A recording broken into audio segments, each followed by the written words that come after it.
We won't raise any state taxes next time. My opponent won't agree to that. He likes to tax you.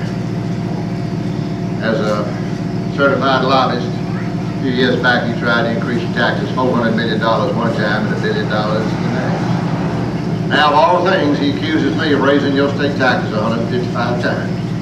Guess y'all have seen that. I figure if I'd increase your tax one time, you'd tar and feathered me, and I don't want to be tarred and feathered. And you should have.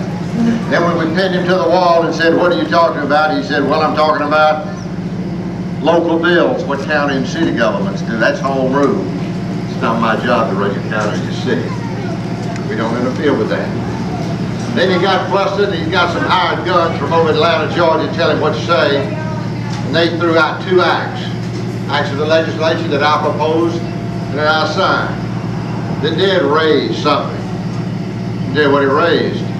It raised and increased the fines on drug dealers and drunk drivers. That's what it did. And I asked him in the debate, how many of y'all watched the debate the other night? I says, Winton, yes or no? Do you think increasing the fines on drug dealers and drunk drivers is the same thing as an increased tax on the people of Alabama? They didn't know the difference. Did not know the difference. And a fine on a drug dealer and a tax on the people. So I've been waiting now almost 2 days and hadn't got an answer yet. And then the other one I wanted to mention to you, I do not pick battles. Do not like fights. But there's some battles you can't walk away from. Once you take an oath of office to uphold the Constitution of the United States, then you do it, no matter what the consequences are. And when a federal judge in Montgomery named Argument says that coaches and players in the DeKalb County school system cannot say a pregame prayer, that judge is wrong. Or when another judge somewhere else in the American Civil Liberties Union